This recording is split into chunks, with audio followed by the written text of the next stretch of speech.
tardes, bienvenidos, pero lamentablemente estas imágenes nos hablan de la locura del mundo.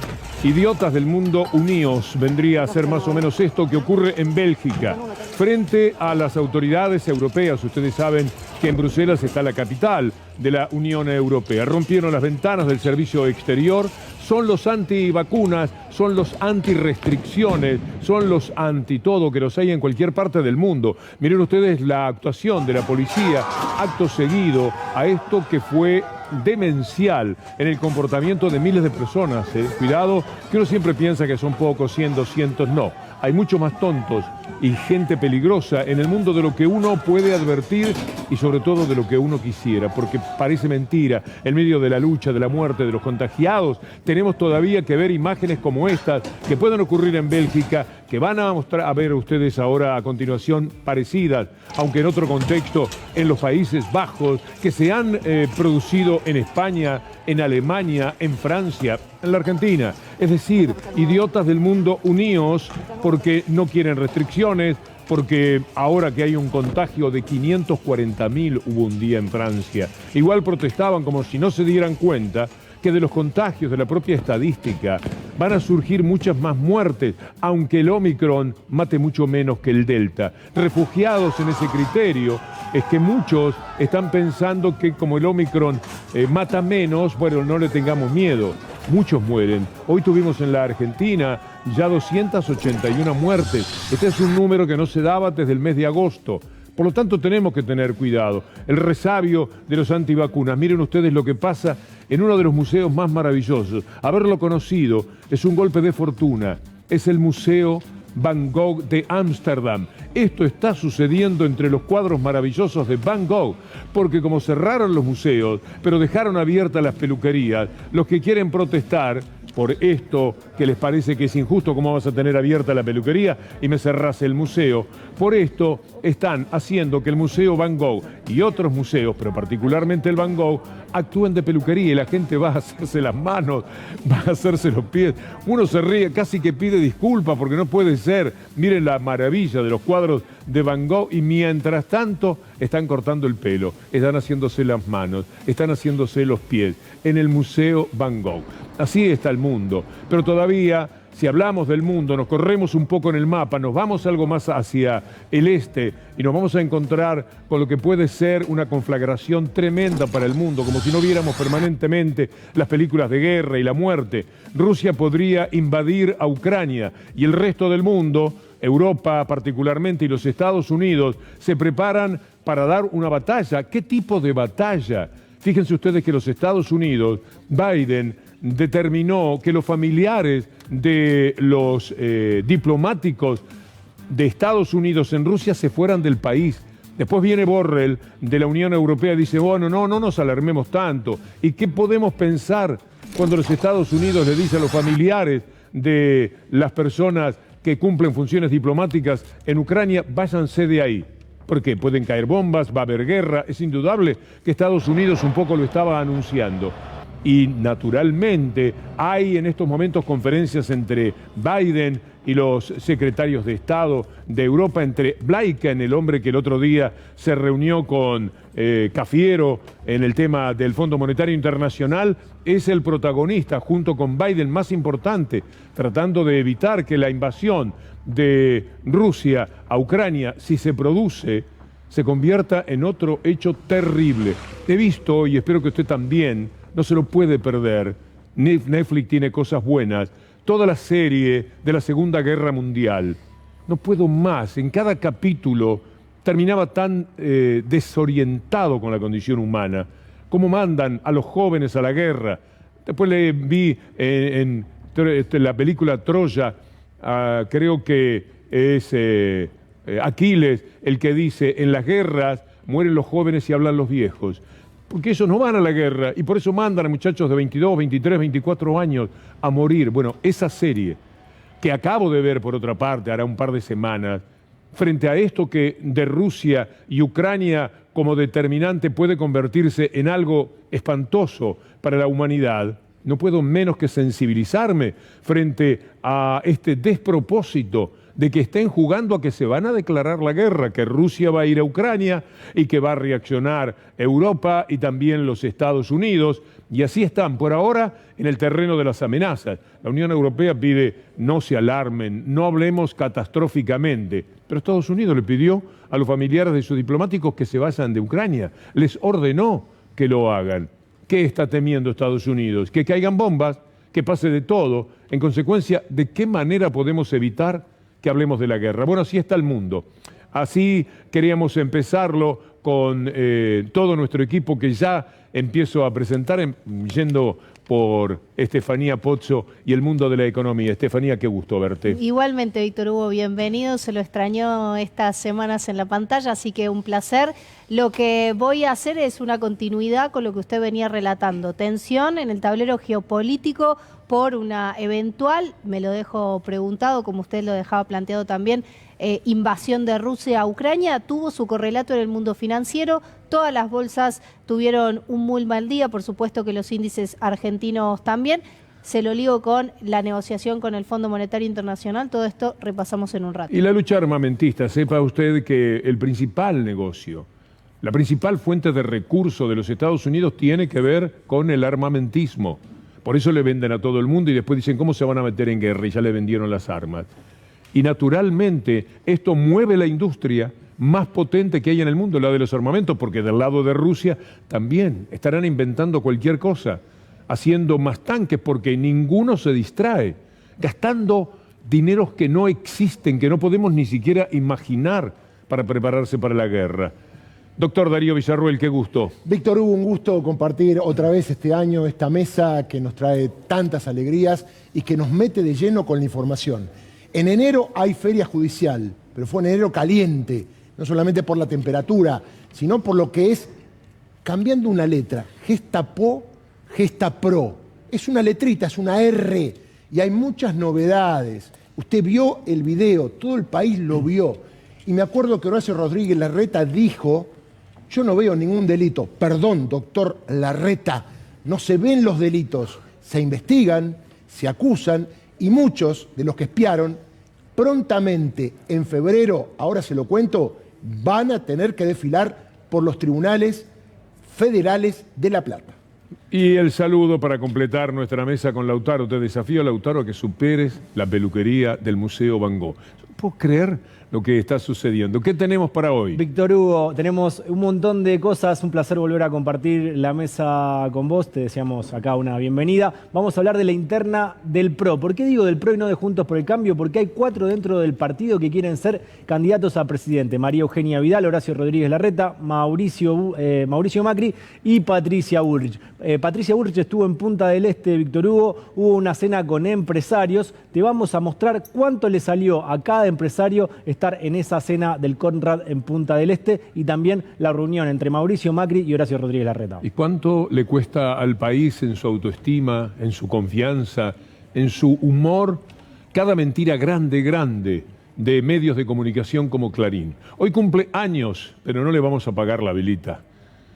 Aquella información maliciosa, mafiosa, bochornosa del diario Clarín de hace exactamente 365 días.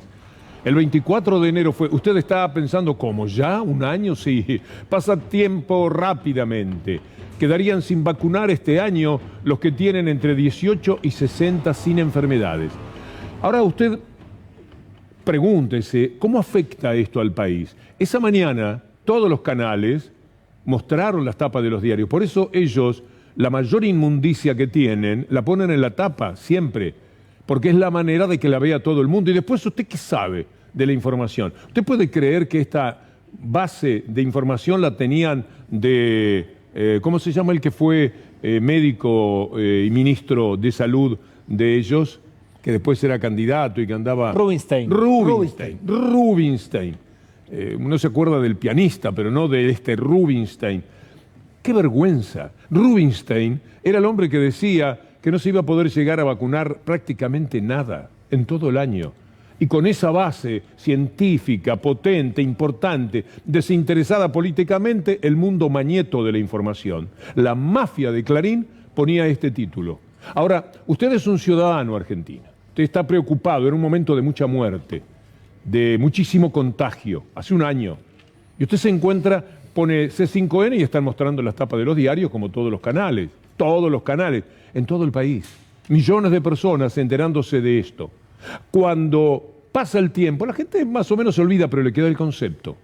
Este es el daño que nos hacen absolutamente todos los días. El sábado estaban inventando para mortificar a la Cancillería, a Cafiero, al que lo tienen particularmente apuntado, con la búsqueda del ciudadano iraní en Rusia, lo sabías, Darío. Sí.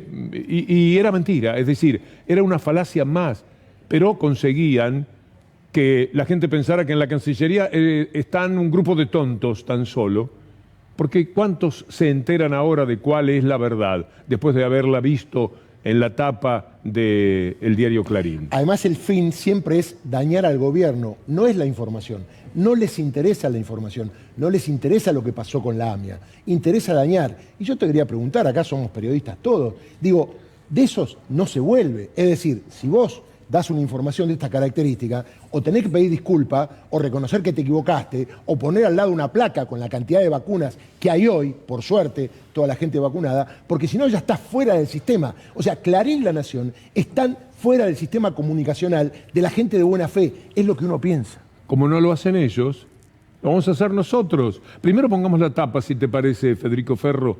Me gustaría, como un recordatorio, en este mundo de zapping, el que se encuentra con esta tapa de pronto. Esto tiene un año de vida. Al cabo de un año, por supuesto, no aclararon, no dijeron, bueno, nos equivocamos, hicimos mucho daño. A nombre de Rubinstein, esta es la fuente, no la revista The Lancet, no los científicos de la ONU, no. Rubinstein. Víctor Hugo, con eso ya hacían ese daño, sí. Hoy esta tapa es un meme en sí. Esta tapa la están utilizando muchos de los que se van a vacunar y se ríen de esta tapa, se la ponen como remera. Hoy esta tapa se ha convertido en meme. Bueno, justicieramente. Ahora veamos esta placa. Veamos lo que verdaderamente ha sucedido. Los números de la vacunación: 85 millones de aplicaciones, 85 millones. 39 millones de vacunados, 34.5 millones con esquema completo, 11 millones con dosis adicional o refuerzo.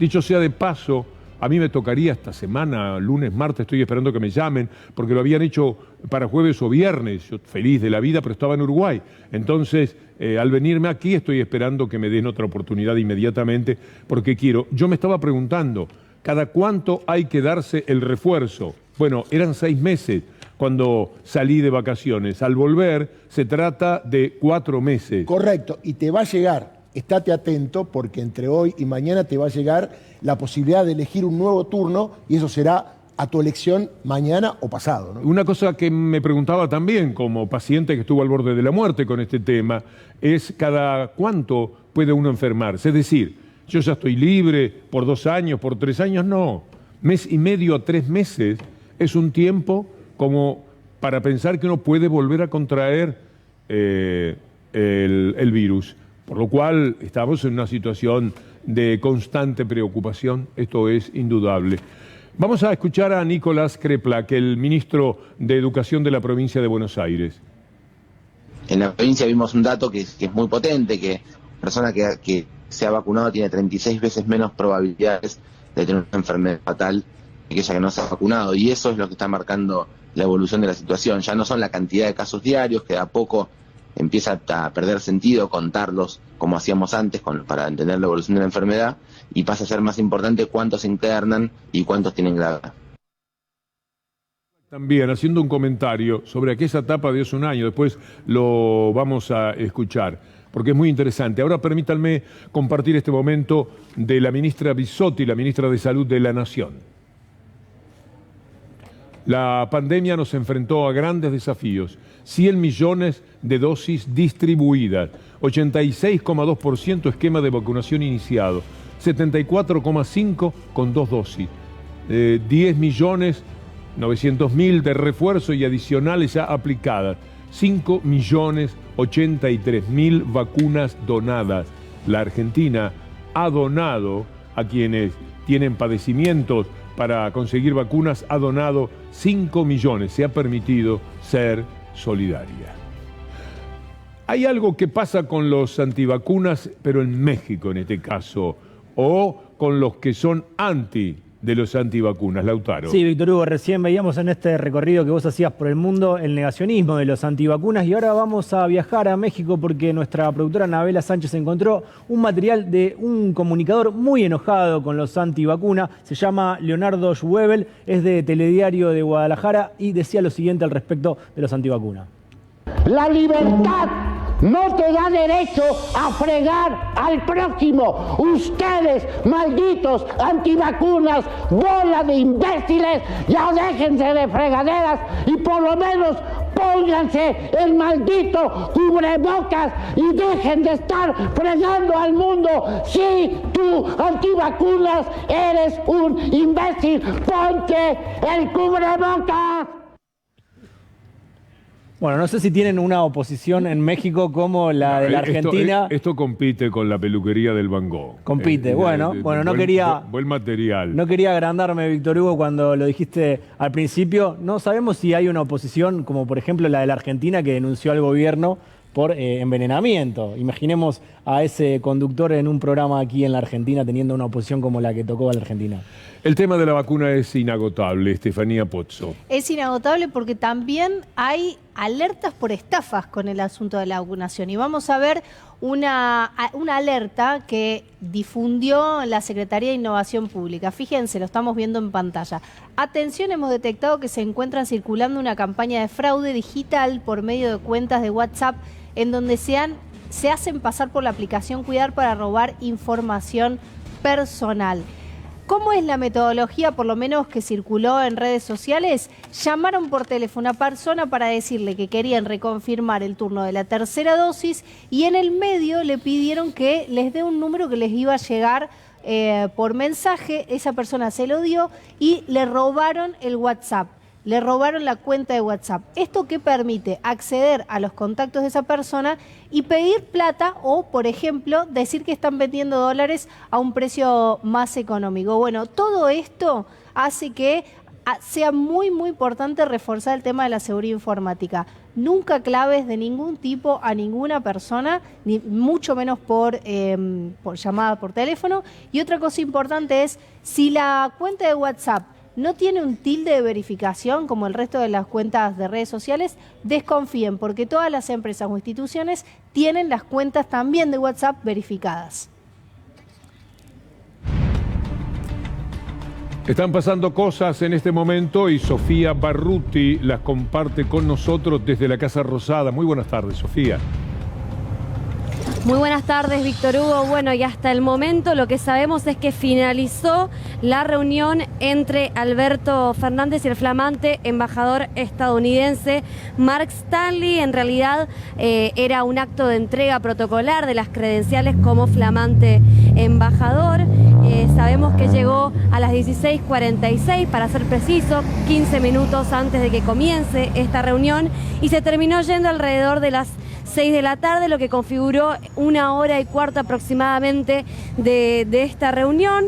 Lo que sabemos entonces es un acto protocolar, no sabemos si cruzaron palabras en off the record, como diría la jerga, en la antesala de lo que es este nuevo vencimiento del Fondo Monetario. Por supuesto que todas las miradas están puestas en lo que sucede allí. Sabemos de Stanley que es un abogado que tiene 38 años de experiencia como abogado litigante y 44 años de servicio al gobierno estadounidense. Finalizó entonces la reunión entre el flamante embajador y el presidente de la República Argentina. Muy bien, Sofía, muy bien. Hay que decir de Mark Stanley que es un personaje nefasto para la Argentina. Ya estaba haciendo daño antes de venir, antes de presentar estas cartas credenciales que trajo hoy.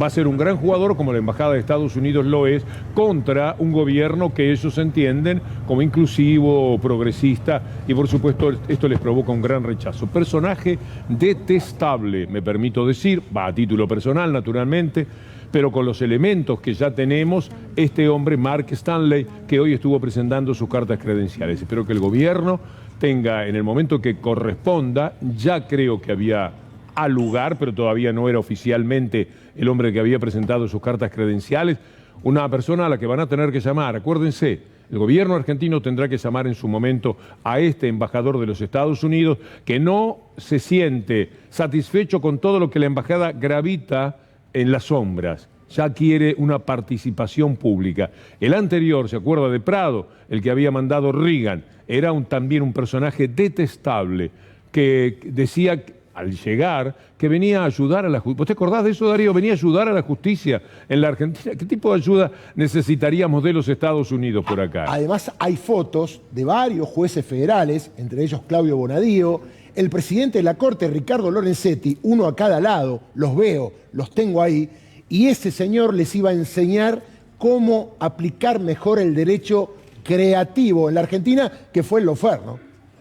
Vamos a ver a Alberto Fernández, el presidente, hablando hoy sobre el Fondo Monetario Internacional, en realidad más que del fondo, de lo que no puede hacer la Argentina, y ojalá que lo cumpla, porque si no fuese así, si lo que va a decir, y usted va a escuchar en instantes, Alberto Fernández no se cumple, si él, Martín Guzmán, los responsables dan la espalda a que el acuerdo tenga que ser ciertamente un alivio para la Argentina después del desastre dejado por el gobierno neoliberal de Mauricio Macri, de verdad que se nos caería la fe. Es muy importante.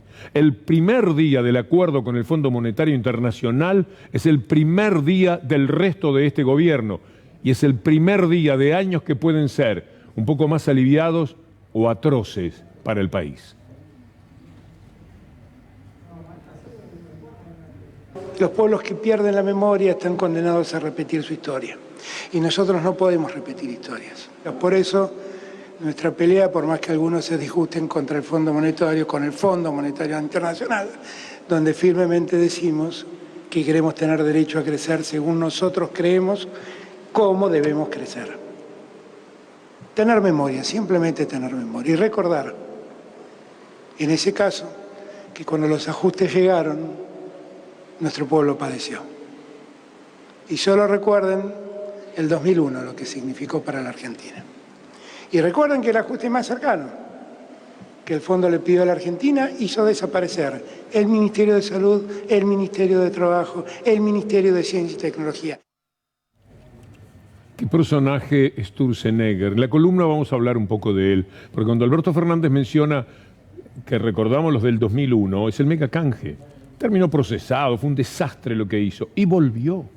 Y volvió e hizo otra vez un papelón desde la economía. Pero ahora apareció con una serie de tweets dirigidos a Joseph Stiglitz. Entonces imagina la distancia que hay entre Sturzenegger y Stiglitz, pero igual se animó. Vamos a tener eso también en la columna.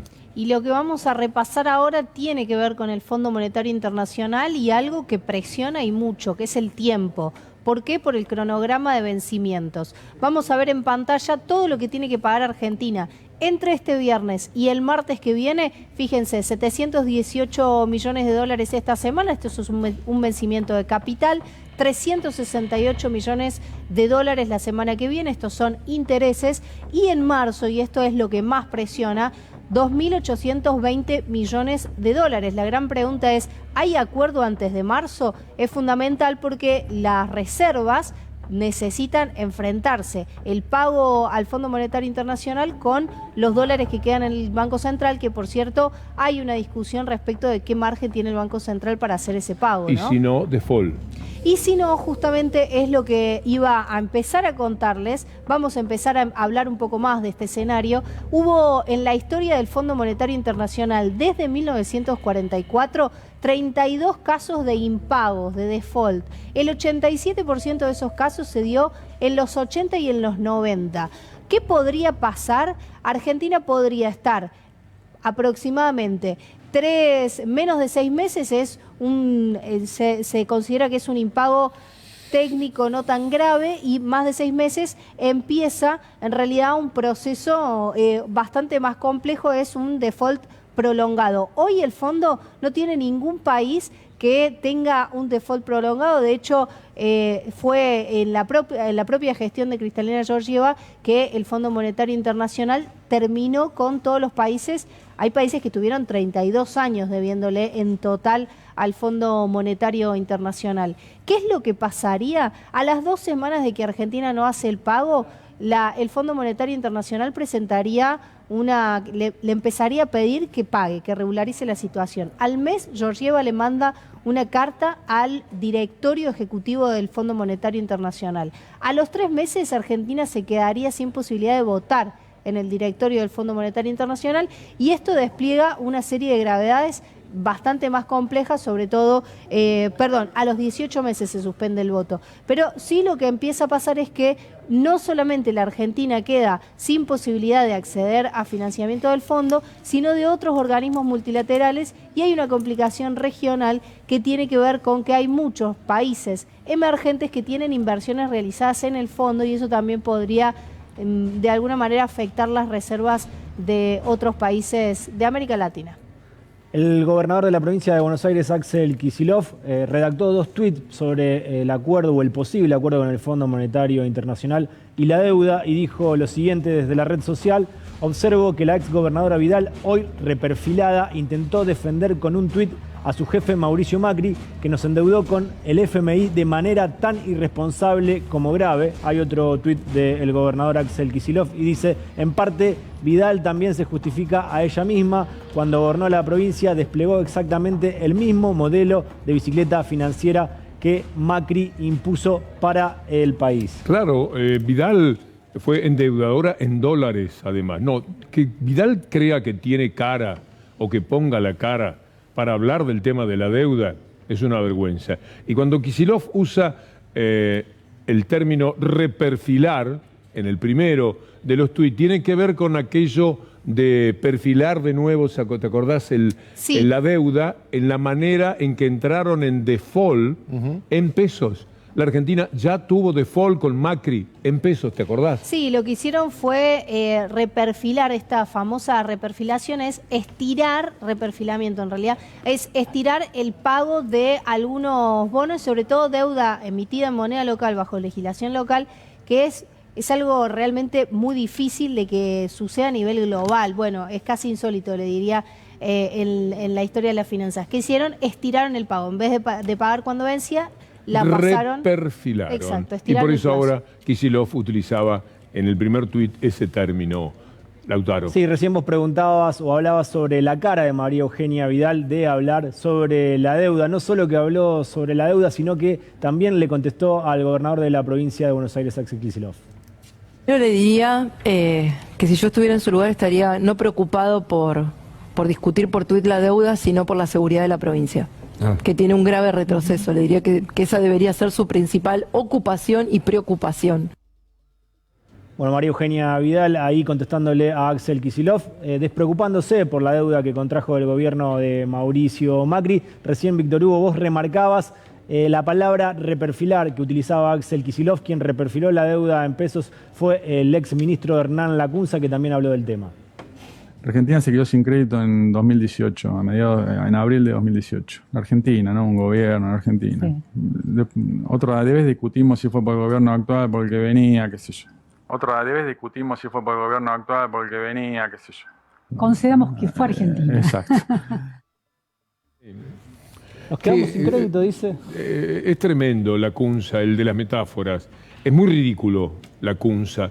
Yo creo que se esfuerza, porque naturalmente no se puede ser tan torpe. ¿Cómo que no importa quién contrajo la deuda? Entonces no importa nada. Nada. No es un consorcio, es un país en el cual se elige a quién corresponde mejor dirigir justamente la economía. Y por lo tanto hay que ser responsables. Para no ser responsables de la brutalidad que le puede costar años y años de disgusto y de dolor a los ciudadanos de la Argentina, dice, no importa quién contrajo la deuda, no tenemos que discutir esto. Hay que pagarla, que no es una tarea ni siquiera que tengan que realizar ellos. Sí, Víctor Hugo, lo que está diciendo ahí que en el 2018 se quedaron sin crédito como gobierno de Mauricio Macri, pero Argentina se quedó sin crédito, y lo que está diciendo es otro día discutimos quién tuvo la culpa, si este gobierno o el gobierno que siguió. Tan importante es esto, y cuando hablamos de la reforma judicial, es que hace casi un año, va a ser en marzo, hubo una denuncia penal. Alberto Fernández, en la apertura de sesiones del Congreso, le contó a todo el país lo que había hecho Mauricio Macri, por si usted no lo sabía, que era el préstamo con el Fondo Monetario Internacional.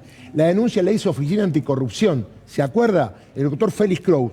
Y la causa, por eso digo el tema de los jueces, las marchas, la reforma, tiene mucho que ver. La causa duerme el sueño de los justos y ya se ha pedido la declaración indagatoria de Macri. ¿Y quién es querellante? El Procurador General del Tesoro, entre otros, que es el doctor Carlos Zanini. ¿Y qué dice la Oficina Anticorrupción en la denuncia penal que está en trámite?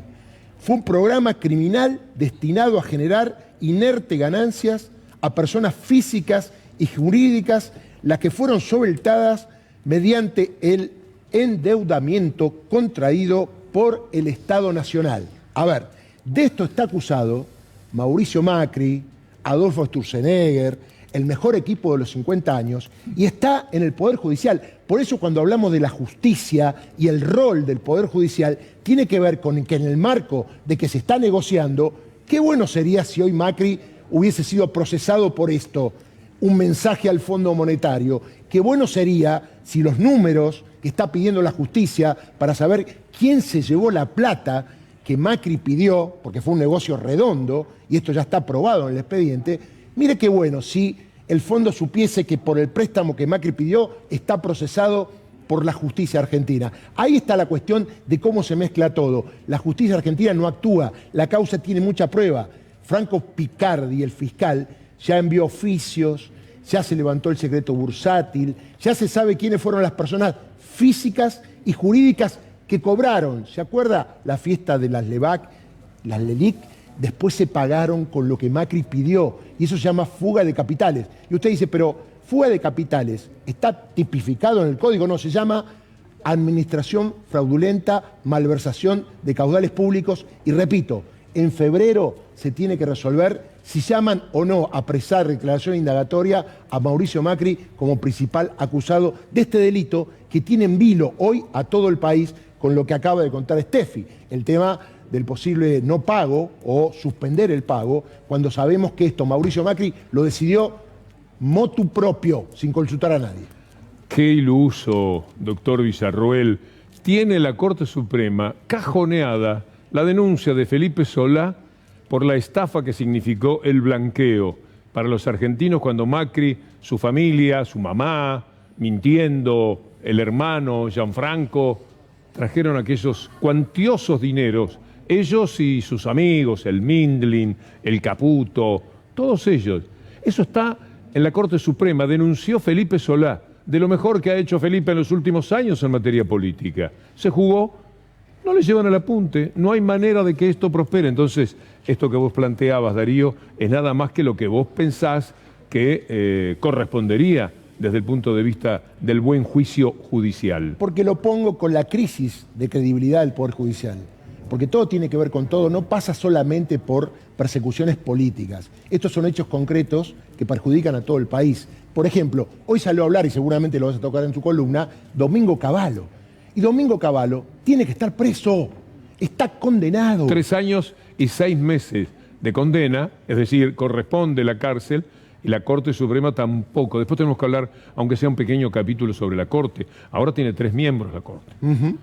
Lo vamos a hablar. ¿A cuál de los 3 más impresentables? Porque Maqueda, que tiene este problema, vendría a ser el único que, no sé, cuesta salvarlo porque es parte de toda una especie de banda. Pero igual, es mejor que los otros 3. Por lo menos ha hecho mucho menos daño. Los otros 3 son fatales. Y quedan 3 integrantes en la Corte nada más. ¿Qué pasa si pide licencia? Esas 3 personas van a resolver todas las cuestiones jurídicas de la Argentina. Y si no pide licencia, ¿qué pasa con un hombre que va a quedar por su edad, etcétera, naturalmente sometido a un ritmo de trabajo completamente distinto? Después lo seguimos esto, claro, porque tenemos más sobre lo que venimos tratando de la mano del Lauti. Sí, el presidente del Vice, José Ignacio de Mendiguren, cuestionó la deuda que tomó el Messi de las finanzas, el Toto Caputo, y recordó una historia, una anécdota de una reunión que tuvieron con Roberto Cardarelli del Fondo Monetario Internacional en el año 2018. Yo lo llamaría a Toto Caputo, que venga, que diga qué fórmula vio para decir que con esa Argentina que se endeudaba podía este año pagar 19.000 millones de dólares, que me lo explique, que no lo explique. Y el año que viene 20.000. Un disparate. ¿Y por qué te lo digo? Porque yo tuve una reunión junto con Sergio Massa, junto con Labaña, con Caldarelli, que era el representante del fondo, en noviembre del 2018, a Aldo Piñanelli. Imagina que nos sentamos con Caldarelli, un perito mercantil hacia los números, y le dijimos, Caldarelli, no cobrás. ¿Por qué? Mirá el perfil de vencimientos que pusiste, mirá lo que ya la Argentina debe y mirá el nivel de ingresos de la Argentina, su capacidad de repago. Estás muerto. Y salimos y se lo dijimos a la prensa en el 2018, no escondimos nada. El pobre Caldarelli no miró. ¿Qué iba a decir? Era grosero lo que estábamos hablando. ¿Y sabe qué nos dijo? A nosotros nos pidieron un plan de estabilización y no un plan de crecimiento. Ahí veíamos la historia que contaba de Mendiguren cuando estaban en la oposición. Desde el Frente Renovador habían tenido esa reunión y decían que iba a ser imposible cumplir con los pagos que exigía el Fondo Monetario al préstamo que le otorgó al gobierno de Mauricio Macri. Bueno, hablemos de algo grato. La temporada es récord. Mucho tenemos para mostrarle en la columna de datos de recuperación del país. Este es el problema también con el fondo. Mientras este momento extraordinario del turismo interno en la República Argentina marca con la industria, con la construcción, una etapa de florecimiento de la economía, el Fondo Monetario Internacional quiere terminar con todo eso a nombre de los que quieren voltear este gobierno. ¿Qué es voltear al país? Y nunca lo entienden. Mire lo que es este verano. Bueno, la imagen, por supuesto, hasta podría servir para hablar de fracasos del verano. Es decir, uno puede tomar cantidades de gente. Lo que sabemos son los datos. Es un verano extraordinario. Un verano prometedor porque la gente ha recuperado su capacidad de consumo. Sepa usted que en los 4 años del macrismo la capacidad de consumo suya, seguramente lo recuerda, bajó todos los años. Todos los años usted tenía menos acceso. Eso no cambió demasiado en el 2020 por razones obvias, pero ahora, desde el mes de julio, la recuperación es formidable en la capacidad de consumo de la gente. Y esto marca que haya superávit permanente de viajeros. En los trenes que van a Mar del Plata llevaron 620.000 personas en enero, febrero. En marzo está casi todo vendido gracias al previaje, que ha sido un aporte extraordinario. Entonces, dicho sea de paso, tenemos que hablar de los trenes, porque hay recuperación, hay varias líneas a Córdoba, dentro de Córdoba, el urbano de Córdoba, que vos lo conocés muy bien. Exactamente. Sí. Y ella también, ¿eh? Sí, claro, Steffi, es muy perdón. bonito, es muy bonito. Estoy entre cordobeses entre aquí. la sierra y también a Mar del Plata. Hoy se pusieron en venta los nuevos pasajes para de acá a Yo voy a febrero. ir este verano, si Dios quiere, en tren a Mar del Plata, porque amo los viajes en tren. Y porque además hay que ver cómo están los trenes, ¿eh? El interior de los trenes. Recién había una toma en la que se podía ver. Y muy accesibles. Muy accesible, te estoy hablando de 700, 800 pesos. Tal cual. El ida y vuelta es formidable. Se viaja muy bien, creo que está Mar del Plata se viaja, se ve 6 horas, estupendamente. ¿No? Y el tren, bueno, para mí tiene un magnetismo muy, pero muy especial. Me parece que para muchísima gente. Así que vamos a esperar los números finales de este verano, que no pueden ser menos que auspiciosos. Y esto, cuando usted vea la columna, lo vamos a poner con otros números que hablan claramente de algo que está funcionando mucho mejor en el país. Por supuesto, está toda la malaria del salario, de la inflación. Eso no se va a arreglar de un día para otro. Pero si los macroindicadores ya están mostrando esta recuperación, si tenemos un récord de turismo, es porque había un peso más en el bolsillo para gastarlo, independientemente de todo lo que ayudó el previaje.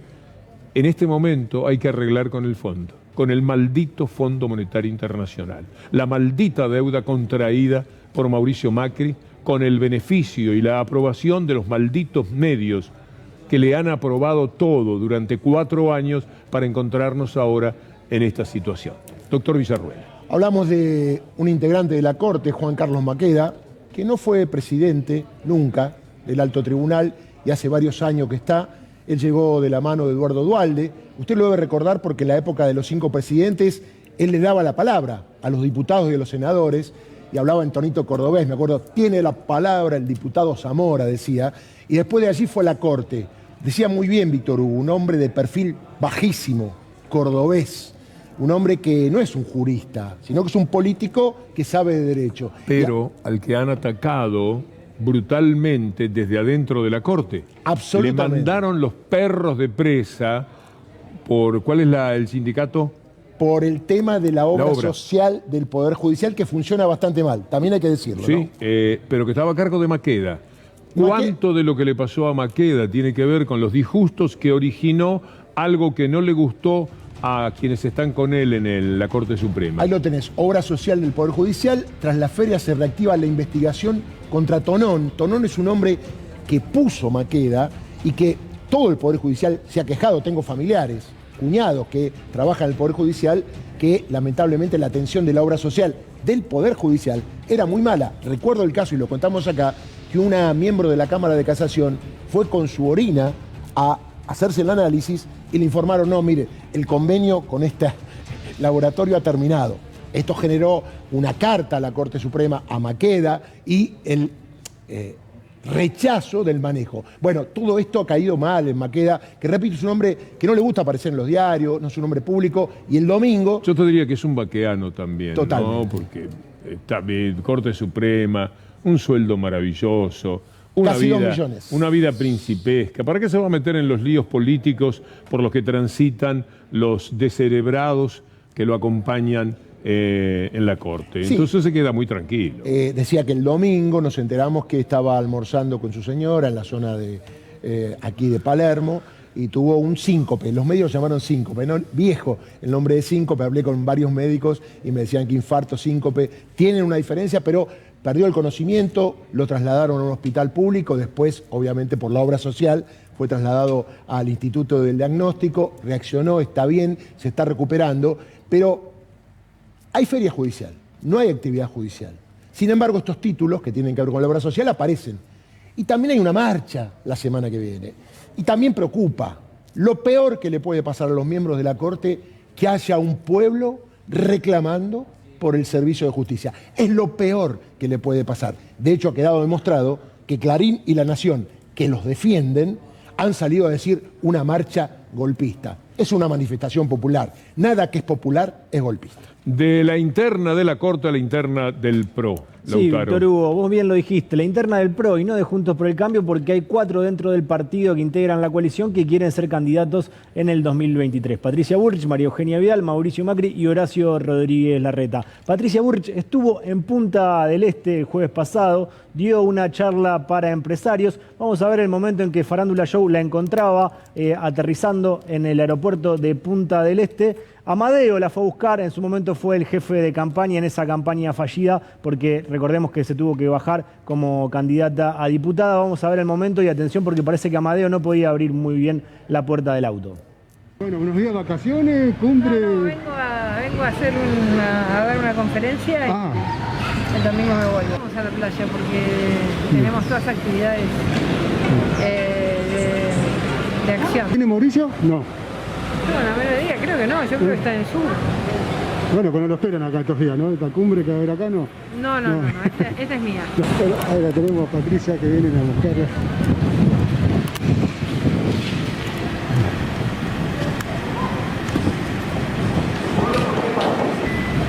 Acá lo que no sabemos es que no tiene idea cómo abrirlo. ¿Vuelve el PRO, Patricia? Eso es lo que se preguntan los uruguayos. ¿Vuelve? Vuelve el PRO, ¿Sí?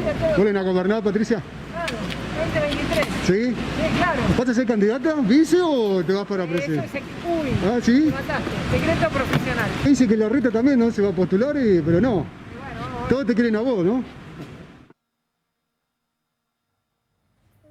El pobre Amadeo ya ni de chaperón sirve. Es verdad. No le funcionaba. No podía abrir el baúl. Y ya ni se enoja de las chicanas de la Pero propia viste, esos presidenta.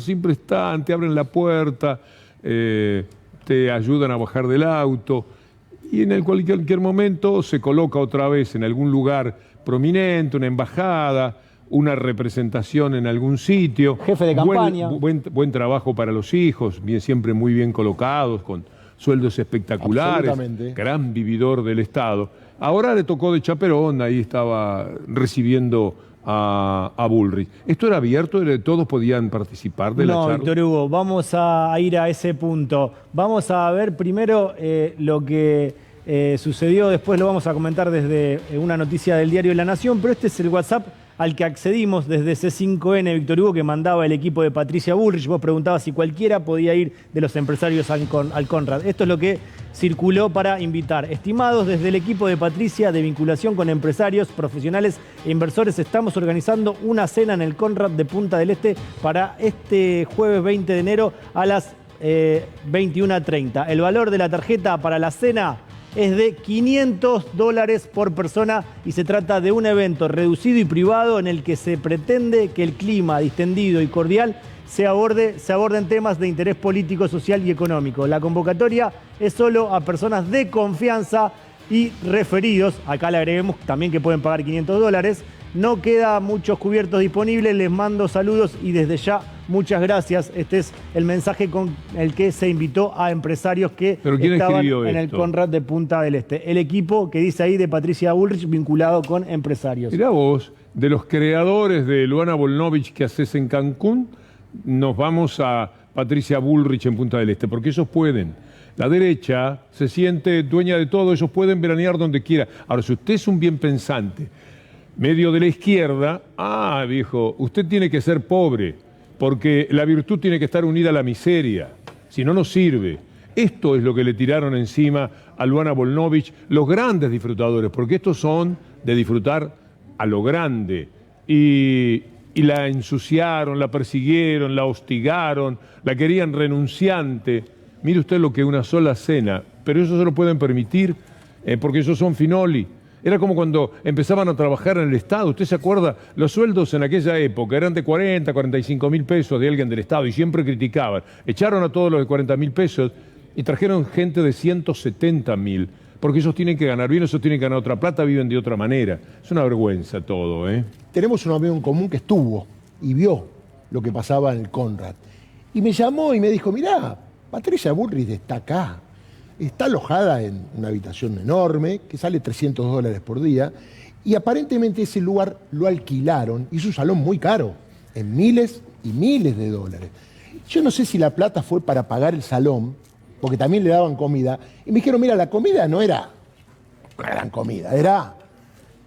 Eventualmente invitó a los amigos que estaban veraneando del PRO en Punta del Este. Si tiene $500, pasen por caja, ¿eh? Vergonzoso. Como decís vos, esto no se hace en los diarios, no se critica, pero si pasa por el otro lado, te matan. Posibles aportantes en una futura candidatura de la exministra de Seguridad. Veamos el destacado del diario La Nación. Ese WhatsApp, Víctor Hugo, que mostramos anteriormente, es algo que pudimos acceder desde aquí, desde el equipo de La Hora de Víctor Hugo, pero esto ya lo ponen en el diario de La Nación y dicen los cónclaves secretos de Patricia Bullrich con el círculo rojo en Punta del Este y un mensaje. No hay espacios para tibios. Claro, mensaje a Horacio Rodríguez Larreta y dice, la titular del PRO mantuvo una serie de reuniones con importantes empresarios de la Argentina que descansan en Uruguay. Mientras tanto, Macri y Larreta planean encontrarse en la Patagonia. Esta nota estaba publicada antes del encuentro que finalmente sucedió en la Patagonia, en donde suele veranear el expresidente Mauricio Macri. Lo vamos a contar a través de este destacado de ámbito.com. Mauricio Macri y Horacio Rodríguez Larreta se reunieron en Neuquén con la mira en 2023. El encuentro fue en el country Cumelén de Villa Langostura, en la provincia de Neuquén. El alcalde porteño fue recibido por el exministro Luis Caputo. Está en la casa de Luis Caputo que tiene ahí en el sur Horacio Rodríguez Larreta. Se juntó con Mauricio Macri. Recordemos que la semana anterior Horacio Rodríguez Larreta dio una nota en La Nación y en Perfil y dijo, no, Mauricio Macri nunca dijo que iba a ser presidente. Bueno, acá es la reunión después de todo lo que dijo Horacio Rodríguez Larreta en esa entrevista. ¿No habrá dicho en realidad nunca debí ser presidente? No, eso es lo que debió haber dicho, pero bueno, no lo que dijo. Así como reapareció Héctor Amadeo, lo veíamos recién de chaperón de Patricia Bullrich, siguiendo un poco el derrotero de los nombres que hemos padecido en aquello, tuvimos la Cunza, diciendo la deuda no importa quién la contrajo, la deuda, eso no es un tema. Tuvimos a Bullrich a $500 la cena, bien el cubierto, y bueno, tuvimos la foto de Macri y Larreta, y me viene el nombre de Marcos Peña. ¿Sabes algo de Marcos Peña? Sí, Víctor Hugo, seguimos hablando del PRO. No sé nada, y quien no sabe nada también es Miguel Ángel Pichetto. Acá nos vamos a meter Pichetto, lo tengo en la columna. Esos son vivos. Porque, ¿qué podríamos decir de Pichetto que valga la pena si él no se expusiera con sus disparates, con su barbarismo constante? Así que tenemos un Pichetto para la columna, imperdible. Tenemos dos declaraciones de Miguel Ángel Pichetto las vamos a pasar ahora también. No, Víctor Hugo, quédate tranquilo que no vamos a anticipar nada de tu columna.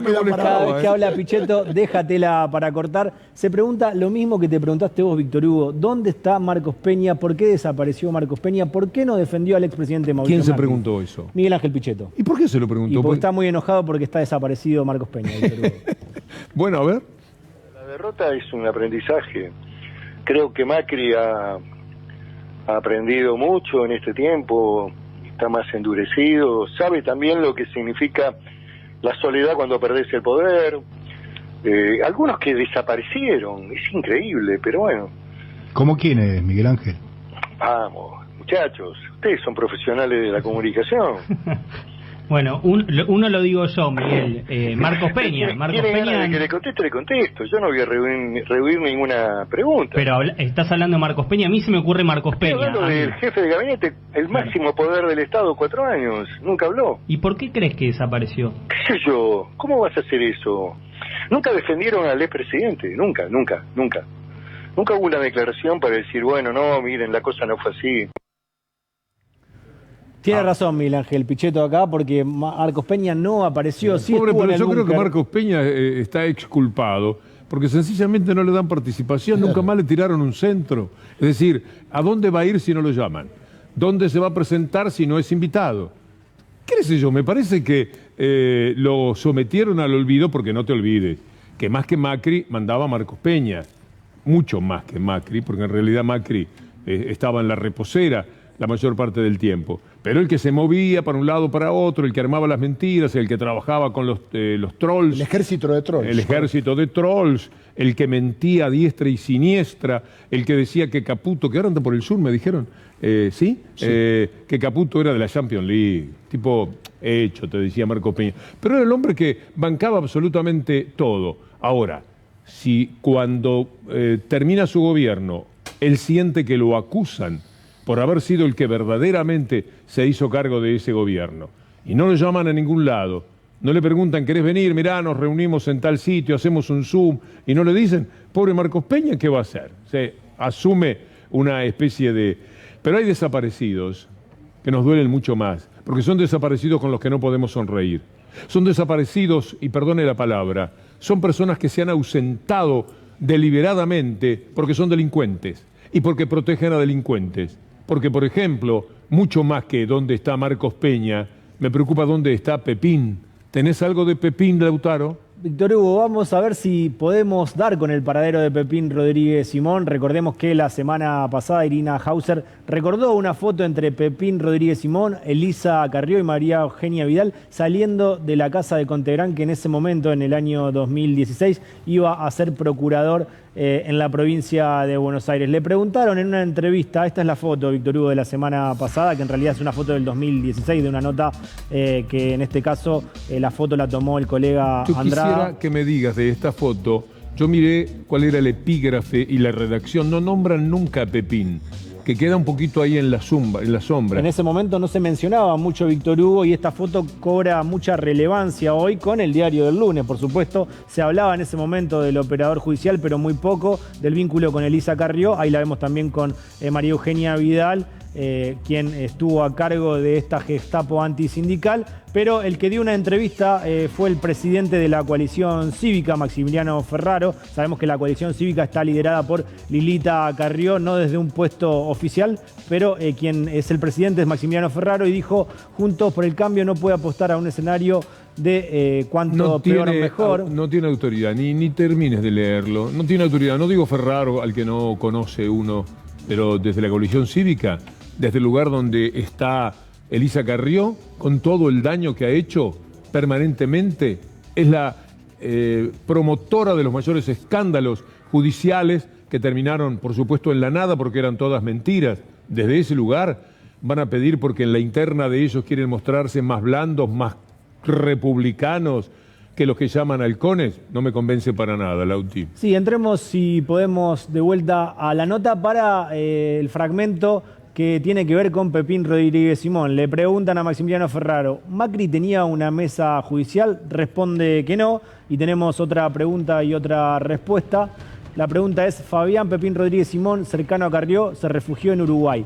¿Tendría que presentarse ante la justicia? Y Maximiliano Ferraro contesta, a diferencia de lo que sucede con el kirchnerismo, los funcionarios de Cambiemos siempre estuvieron a disposición de la justicia. Hay que ser muy bandido para decir esto. Tal cual. Muy bandido. Pobre gente de los que él señala kirchnerismo, que han estado presos, hostigados, les han quitado fueros, los han perseguido de todas las maneras, pero siempre estuvieron delante del juez dando la cara. ¿Cómo puede decir esto Ferraro? ¿Por qué hay que tragarse un Ferraro que además no me parece que tenga un especial significado? ¿Qué hicimos nosotros para merecernos un Ferraro a las... ¿Y qué hicieron ustedes a las 7 menos 5 de la tarde conectándolos con este personaje? Y nosotros siempre nos presentábamos, decía Ferraro en la misma nota, y estuvo Graciana Peñafort con Juana Morín el domingo y habló sobre esta nota de Ferraro. Dos de los 4 miembros tenían llamadas habituales con Pepín Rodríguez Simón, que hoy casi me muero de risa cuando leí en La Nación una entrevista a Ferraro. A Maximiliano Ferraro de la Coalición Exacto, Cívica. donde dice, ¿por qué le preguntan si hay funcionarios prófugos? Ferraro dice, mire, de nosotros no hay nadie prófugo. Decís, ¿y Pepín Rodríguez Simón qué era? ¿Cosme fulanito? Trabajaba en un gobierno del que no formaba parte Ferraro. Es decir, es la negativa, y ¿sabes por qué lo hacen también? Y acá hay que decirlo, en tu gremio tiene una parte de culpa, no repregunta, no hace repreguntas. Me halaga haber pensado como Graciana Peñafort. Me siento bien. Un dato para completar lo que decías vos. Cristina Fernández de Kirchner fue llamada a indagatoria 8 veces en un día. O sea, pasaba de un juzgado a otro. Y además le allanaron y le rompieron la vivienda. ¿Se acuerda usted que Claudio Bonadío cortó toda la calle? ¿Y se acuerda que no dejaron entrar al abogado, el doctor Carlos Beraldi, en un allanamiento a la ex presidenta de los argentinos? Mientras le rompían todo el departamento, ¿te acordás cómo se lo dejaron? Absolutamente. Que se vieron las fotografías. Con el pretexto cualquiera, lo que importaba era hacer daño, era humillarla, y que esas fotografías después trascendieran a la opinión pública para que la vecina de arriba y los demás dijeran, está bien, hay que romperle todo, hasta que aparezca, nunca van a poder decir qué. Y además otro dato, Carlos Stornelli estuvo 8 veces sin ir a declarar y fue declarado rebelde. Pero Carlos Stornelli no es funcionario, perdón, es fiscal. Era empleado de Macri. Pero vamos a hacer una pausa, nos viene muy bien, porque ya estábamos entre Ferraro. Vos te mandás un Stornelli. Lo que pasa es que parece un concurso cuando los vas nombrando. Te tiran un Pichetto, te tiran un Bullrich y vos terminás diciendo vamos a la pausa, por favor. Demasiada gente rara, para decirlo amablemente. Ya venimos, ya venimos. Dólar ilegal es todo un tema. En este momento 219 arde el dólar ilegal, Steffi. ¿Qué hay que decir al respecto? 219 y va en tono con lo que estuvo pasando durante el día de hoy. La verdad es que cerró relativamente estable respecto de lo que venía pasando. Había subido un poco y se moderó en el día de hoy la suba. Sí viene subiendo 9,50 en los últimos... Sí. Esto es una banda que está operando para que las cosas sean así. Me permito decirlo porque se justificaría que el dólar suba si, por ejemplo, estamos con un déficit comercial en vez de un superávit de casi 20.000 millones, como hay en este momento. Digo bien el número, ¿no? 19.000 millones y pico. Sí. ¿O 14? 14. Cerca de 15. Tranquila. Cerca de 15. Nunca me dejes prosperar en el error. ¿Sabe cuál es el problema? Que yo soy muy insegura de mi memoria. Entonces, si no lo tengo anotado, siempre dudo. Pero son alrededor de entre 14 y 15 mil millones. 14.000 millones de dólares de superávit significa que a su casa entró más dinero este mes que en el pasado. Entonces, no hay una necesidad, un problema para que el dólar se vaya a donde se va. ¿Hay que pagar algo? Sí, lo dijimos recién. ¿Pero ese dinero está? ese dinero de los pagos de 300 y que mencionaba recién Steffi, ese dinero está, es el mismo dinero que después le van a devolver a la Argentina. Por lo tanto, no hay ninguna de las condicionantes que yo más o menos, viendo lo que ustedes dicen, los que saben de economía, permiten que el dólar se vuele de esta manera. Esta es una operación de mercado para perjudicar la discusión con el Fondo Monetario Internacional, para perjudicar indudablemente al gobierno. Un mercado chico que se mueve casi con la intención, me parece. Es un mercado muy chico que es muy difícil de controlar, no hay posibilidad alguna de que el Estado controle todas las operaciones que se hacen al margen del mercado legal. ¿Y lo que pasa en el mundo puede gravitar? Sí, eso le iba a contar, Víctor Hugo. ¿Qué pasó? Hay muchas cosas que confluyen en esto. Por supuesto que tiene que ver con la inflación, con las cuestiones domésticas, con que empieza a subir o a aumentar el ritmo de devaluación. El Banco Central había, incluso está en el presupuesto, se concentraba la pauta de evaluación más fuerte a principio de año. Esto también va corriendo el dólar oficial y entonces el dólar paralelo también se va acomodando a ese reacomodamiento del dólar oficial. Están todas las explicaciones del mercado doméstico, pero al mismo tiempo hay que mirar afuera y entonces lo que empezamos a ver es que, claro, las acciones argentinas en Wall Street cayeron hasta 8% y el riesgo país le quedó cerquita de los 2.000 puntos, se quedó en 1900. La primera vez que estuvo en 2.000 puntos en los últimos años fue en el gobierno de Macri. Sí, lo que pasa es que ahora el riesgo país hubo una modificación de la forma de cálculo y tuvo una baja, entonces estos 2.000 puntos son distintos a los anteriores. Se puede empalmar la serie, por supuesto, pero hay una modificación también en la manera en la que lo calcula el Banco Internacional que calcula este índice. ¿Qué es lo que está impactando? ¿Por qué caen las acciones argentinas en Wall Street?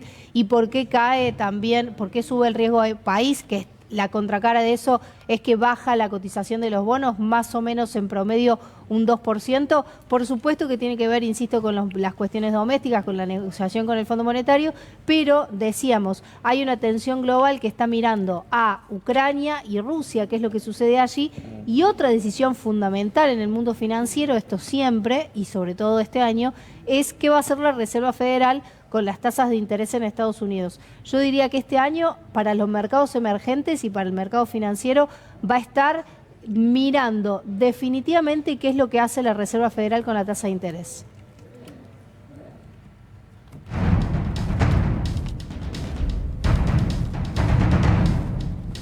Qué buena composición artística. Déjenla un instante más, que es mejor que yo. La idea de nuestros magníficos gráficos en el canal. La casa de la Gestapo. Ahí está María Eugenia Vidal en su nueva versión. Además, esta fotografía se corresponde con la nueva personalidad. Ya no es Heidi, ya no es una hada buena, ya es una señora muy mala y muy enojada con todo, empezando por los de adentro. ¿Y por qué la rosada? La rosada, Víctor Hugo, porque, a ver, lo que venía de arriba, no de arribas, de arriba, Mauricio Macri, también pasaba por la provincia de Buenos Aires. Es decir, que lo que hacía María Eugenia Vidal no era que se cortaba solo. Las órdenes venían de arriba, Mauricio Macri, para abajo, y rozaban a María Eugenia Vidal. De hecho, había reuniones que se hacían en La Rosada, donde el director de Asuntos Jurídicos de Stefano, un abogado muy conocido, iba a La Rosada a llevar información a Mauricio Macri de lo que pasaba en la provincia vía María Eugenia Vidal. Para que usted entienda, esto lo hemos contado hasta el cansancio y la verdad uno se siente satisfecho de haberlo denunciado cuando no teníamos la foto. Ahora que tenemos la foto, la verdad, un escándalo, putrefacción, no hay otra cosa que decir. Armaban y planeaban la AFI, que según un fallo de la justicia, que Víctor Hugo ya se había ido de vacaciones, pero lo sabe, donde Mariano Llorens y Pablo Bertuzzi, que todavía está, nadie sabe cómo, dijeron que no, está bien, fueron filmados, grabados, todo, pero eran cuentapropistas. Lo único que no puede pasar en la AFI es que haya cuentapropistas. A ver, para eso, mira, lo dice Pañi en la nota del domingo pasado, tendría que ver de hace 2 domingos. Tendría que haber un descalabro en el Estado para que un grupo de loquitos sueltos se larguen al espionaje como lo están haciendo, metiéndose contra el propio Estado. Es decir, es un mamarracho lo que dicen. Además es tan vertical que la orden viene nada más ni nada menos que de Mauricio Macri. No hay ninguna posibilidad. Y además si fuera un chiquitaje, no hubiese trascendido. Anoche, Julián Guarino, en el arranque de su programa, magnífico, hizo un análisis de las 3 medidas que Macri, el gobierno de Macri, tomó en diciembre del 2015, cuando empezaba su gobierno. La primera, los fondos de la AFI pasaron a ser reservados. Con lo cual nadie más sabía que iban a gastar, porque tenían que gastar mucha plata en los muchachos de la policía de la Ciudad de Buenos Aires, o los que Larreta y Macri hacían pasar a la condición de... Mano de obra desocupada también, ¿eh?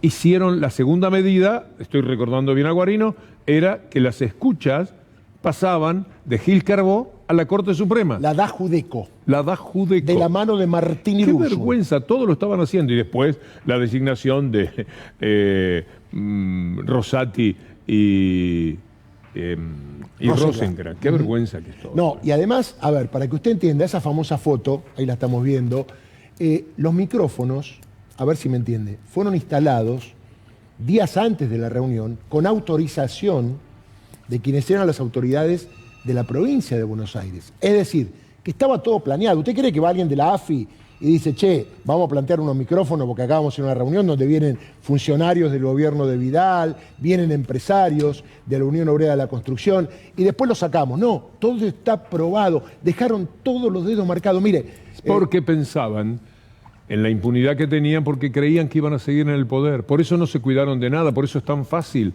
hoy día para el que quiere seguirle la pista a los desmanes de toda esta prodedumbre que hemos tenido en la República. Y lo último que te digo, ¿qué pasa con los cuentapropistas?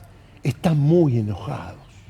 Dice, a nosotros nos dicen cuentapropistas que aceptamos todas las órdenes que nos decían, vamos a lo de Santilli, vamos a lo de Santilli, vamos a lo de Larreta, vamos a lo de Larreta. Bueno, así que éramos cuentapropistas, bueno, van a hacer cargo de todo lo que nos pidieron por cuenta propia, se lo vamos a mostrar todo, porque ojo, esto recién comienza, ¿eh? Hay mucho más, y no vaya a ser que aparezca María Eugenia Vidal o Mauricio Macri en alguna grabación, che. Sí, lo decís desde, me dio la impresión desde alguna posibilidad más cierta todavía que las simples palabras. Bueno, vamos a hacer la pausa, pero antes, permítanos compartir con ustedes un buen momento que nos trae Lautaro. Sí, Víctor Hugo, ayer Luis Alberto Spinetta hubiese cumplido años, nació un 23 de enero del año 1950. A partir del 2015, 3 años después de su muerte, por ley se celebra el Día del Músico Nacional y este es nuestro pequeño homenaje para un grande como lo fue y lo es Luis Alberto Spinetta. Muchacho Jorge Garzón, ¿a dónde va? Que nadie te da el bar. Muchacho voz de gorrión. La única realidad es la verdad, o la verdad es la única realidad, como usted quiera decirlo. Para mí la realidad es estar otra vez acá con Pato del Vecchio, en la cámara.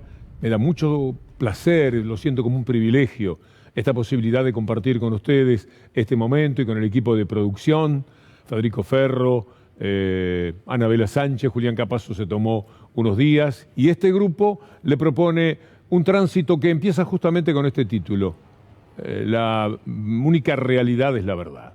Vamos a decirlo de esta manera. Por ejemplo, cuando a usted le muestran en la tapa de un diario muy leído, de un grupo que tiene 1000 canales, todos robados, pero que puede influir en su conducta, en su ánimo, y le ponen esta tapa de hace un año, usted dice, qué barbaridad, pobre país, pobrecito el país. Mientras el mundo se caía a pedazos, mientras había tanta muerte, tantos contagiados, Clarín, la mafia de Clarín le publicaba que darían sin vacunar este año los que tienen entre 18 y 60 años sin enfermedades. Esta era la noticia. La base era un tal Rubinstein que había sido ministro deplorable en los tiempos de Macri y es un disparateador de todos los días. Y ellos lo saben, lo usan, porque todos los tontos, inútiles, idiotas, imbéciles que puedan andar dando vueltas en materia política o de otra actividad, que dicen algo que a ellos les sirve para hacer daño, les vienen muy bien. Y entonces, con ese argumento de lo que decía Rubinstein, Clarín le publicaba esta tapa a todo el país. ¿Qué pasó con usted cuando en medio del temor que generaba en la Argentina y en el mundo, usted lee en el diario más vendido y en el grupo más poderoso, lamentablemente, de la vida nacional, lee que no va a tener vacunas? Usted tiene entre 18 y 60 años, olvídese. Usted va a morir, se va a contagiar, no va a tener defensas. Esto es lo que le decían hace un año de esto. Usted estará pensando también como nosotros, qué rápido pasa el tiempo, porque uno recuerda muy bien esta etapa. Hace un año, ya hace un año, que le mentían de esta manera a la gente. Permítame tomar este tuit de Nicolás Kreplak, el ministro de Salud de la provincia de Buenos Aires. Tapa de hace un año. No había transcurrido un mes de la campaña de vacunación, pero ya instalaban miedo y angustia y preocupación. Bravo, Nicolás Kreplak, así hay que jugar. Esta valentía es la que tienen que tener los hombres de la política y del gobierno para jugar contra esta mafia. Terminamos el 2021 con vacuna libre y federal para todas y todos y con millones de menores de 18 que iniciaron su esquema. Dato mata relato. Así se juega contra la mafia, pero tendrían que hacerlo más al unísono, más como dice el doctor Goyan, gran compañero de Nicolás Kreplak. Sale uno, es fácil perderlo de vista. Todos, cuando se dan este tipo de mafias, este tipo de daños, hay que salir todos, unánimemente, en sus tuits. ¿Para qué los tienen? ¿Solamente para cuando los atacan a ustedes? A veces da la impresión, como sucedió el otro día con el tema de la Cancillería y la mentira de Clarín de la búsqueda del ciudadano iraní en Rusia, que algunos se alegran de que esos medios tan perversos ataquen a un compañero del gobierno, porque de otra manera tendrían que salir, no hay que dejarles pasar una, si no, no se tiene fuerza de parte del gobierno. Hoy, Cafiero, mañana Kreplak, no. Tienen que lamentarse todos de esta porquería, esta inmundicia informativa que hubo que sobrellevar en la Argentina. Esta etapa la mostraban por todos los canales, millones de personas. No es lo que vende el diario, no es esa serpiente que está en el kiosco ahí por si alguien la toca, no. Es mucho más grave. Ellos muestran el desastre a través de todos los canales, por eso las peores inmundicias, el diario de Héctor Mañeto lo pone en la tapa, porque de esa manera lucen más, lo sabe mucha más gente. Bueno, bien por Nicolás Kreplak con ese recuerdo, ¿por qué la podía dejar pasar? ¿Para qué enojar al monstruo, a este diablo, a este kraken que todo lo tritura? No, hay que enfrentarlo, si no, nos vamos a esconder toda la vida. Mire, le vamos a responder, a darle la razón a Kreplak y a responderle a aquella maldita tapa con estos datos. Estos datos son importantes, son valiosos. 85 millones de aplicaciones, permítame. 39 millones de vacunados. La Argentina, sí, acá. 34.5 millones con esquema completo. 11 millones con dosis adicional o refuerzo. Tanta lucha contra las restricciones. Diga que la idiotez a veces parece que fuera mundial. Mire lo que está pasando en estos momentos en Europa. Acompáñeme para ver estas informaciones que nos ponen al día. Varios países europeos están optando por la vacunación obligatoria ante la variante Omicron. Francia, Italia, Alemania, Grecia, Austria, República Checa, Eslovenia motorizaron la inoculación masiva ante el avance de los contagios. Aquí ya se está discutiendo. Kreplak está a favor, el Ministerio de Salud de la Nación tiene alguna duda. Es un tema discutible desde ya. Hay discusiones que valen la pena, no las baladíes, no las tontas, no las que simplemente tienen el propósito de dañar. Esto está pasando ahora en Europa. Mire lo que Macron está diciendo que hay que hacer. ¿Quiénes son los que hacen todo esto? Los antivacunas, los anticuarentenas, esa raza tan particular, son insolidarios. En primera instancia, personas que no conocen la solidaridad. Être citoyen, c'est avoir des droits et des devoirs. Et ce sont d'abord des devoirs. Et j'avais eu l'occasion de le dire à plusieurs reprises aussi, le concept de liberté qui est brandi aujourd'hui par certains de nos compatriotes pour dire j'ai la liberté de ne pas me faire vacciner, il s'arrête là où la liberté de l'autre est à ce moment-là entravée, là où la vie de l'autre peut être mise en danger. Es fantástico, está bien, es un punto de vista enfático y en esto uno avala totalmente. No estoy a favor de joder a los franceses. Me quejo todo el día, dice Macron, por la insolidaridad. Me quejo todo el día cuando la administración lo hace, pero bueno, a los no vacunados sí que tengo muchas ganas de joderlos. Y vamos a seguir haciéndolo hasta el final. Y porque si no, ellos son los que molestan, los que provocan disturbios. Mire Bruselas, ahí unos pocos cientos de kilómetros de París. Mire cómo están rompiendo todo en la Unión Europea. Este es el edificio de los asuntos extranjeros de la Unión Europea. Mire el lío que arman contra la policía. Ahí están también rompiendo todo. Son los antivacunas, son los antirrestricciones. A mí no me vengan con que no puedo ir a tal lado, con el pase sanitario. A mí no me interesa nada. Yo voy a ir por la mía. No se puede. Porque la de cada cual, la que se asignan a sí mismos, compete a otras personas. Miren lo que pasa a unos cientos de kilómetros de Bruselas. Nos corremos hacia el este y vamos a los Países Bajos, en Ámsterdam, el maravilloso Museo Van Gogh, uno de los lugares más importantes del mundo. Mire los cuadros al fondo, convertido en una peluquería. No, en varias peluquerías, en cada sala. ¿Por qué? Porque decidieron que las peluquerías pueden abrir, pero los museos no. Entonces los museos dijeron, vamos a poner una peluquería. Y entre los cuadros de Van Gogh, entre esos cuadros que valen millones y millones de dólares, ahora va a aparecer un autorretrato de Van Gogh, al que podríamos hacerle un meme sorprendido por lo que ahí está sucediendo, hicieron este lugar donde la gente va a cortarse el pelo, un centro de estética, allí. Eso sí, le están pintando las uñas siguiendo las líneas de pintura de Van Gogh, piensa uno. ¡Qué barbaridad! ¡Qué loco que está el mundo!, ¿no? Mire la marcha a Washington. Ahora vamos a pegar unos miles de kilómetros hacia el oeste en el mapa. Lo que pasa en Washington con una marcha también de los anti-todos, estimulados por Trump. Mañana tenemos un capítulo de Trump en la columna imperdible. Ese mamarracho que vuelve a decir que Estados Unidos va a ser Venezuela. Usted no me cree, mañana se lo vamos a pasar. Dice, vamos camino a Venezuela, los Estados Unidos, porque gobiernan los que él no quiere que gobiernen. Pero mire esta marcha, a Washington, de los anti-todos, acompáñelos. No, mejor dicho, mírelos del costado, mírelos desde la vereda y sílvelos. Aquí están. En medio de una pandemia que ha cobrado la vida de cientos de miles, llegaron a la capital para protestar contra los mandatos de salud. Fueron miles, todos sin mascarillas.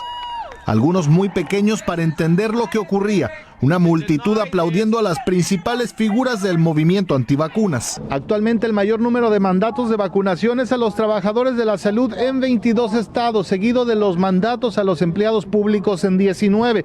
Por otro lado, hoy día hay que mostrar prueba de vacunación en 11 estados, misma cifra de entidades donde existe un mandato estatal de mascarillas. ¿Y si no? ¿Qué se podría hacer? Vamos a ver de nuevo lo que pasa en Europa, porque vamos a escuchar a Kicillof hablando de la obligatoriedad de la vacuna.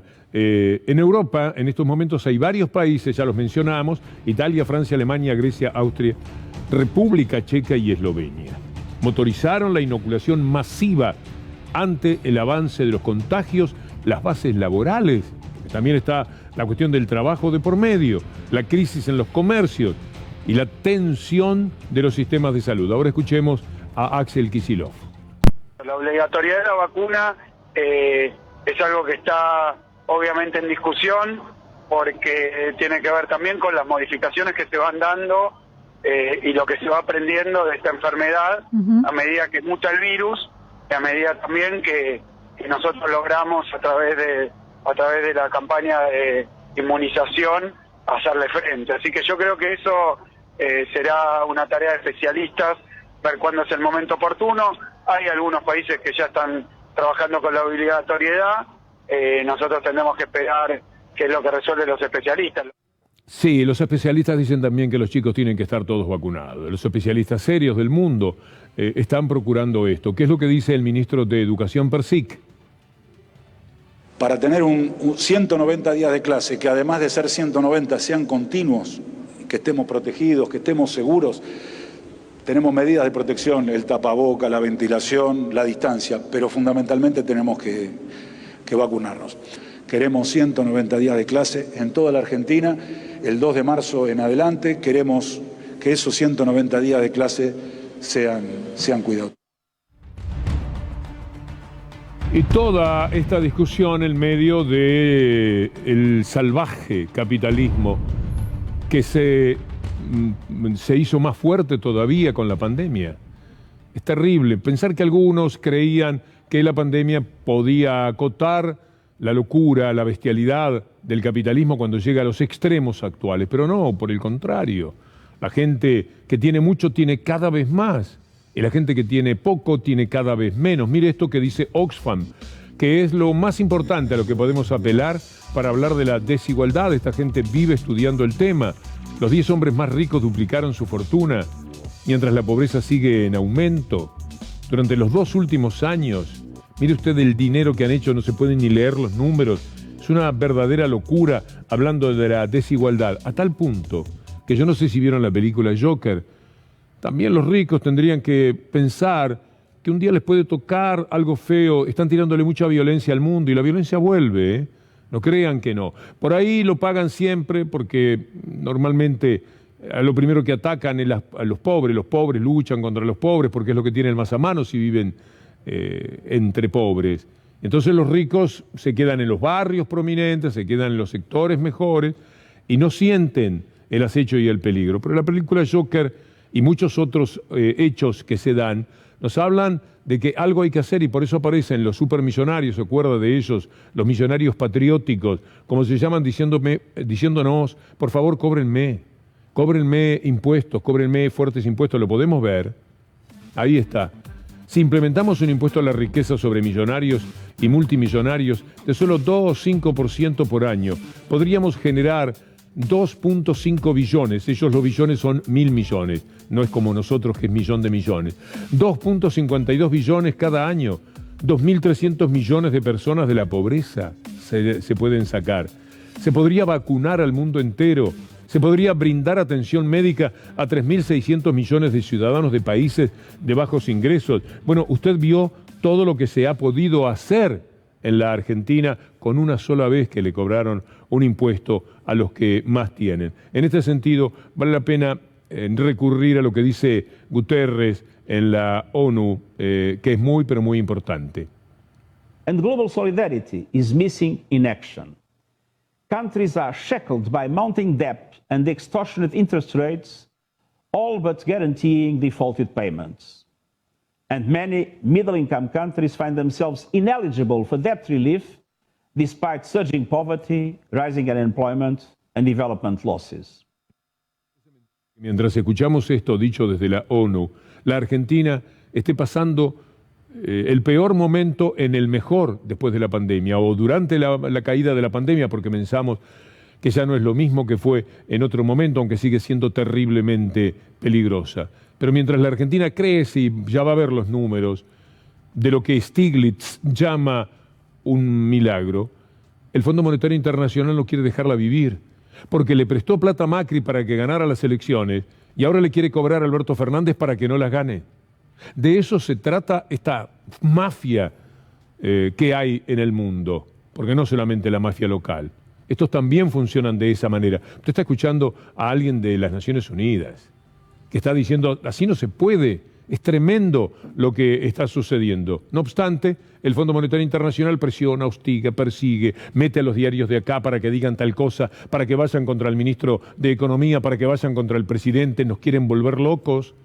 Y mientras tanto operan para que el dólar ilegal se vaya para arriba, como si hubiera alguna motivación real para que esto sucediera. Y no la hay, no la hay.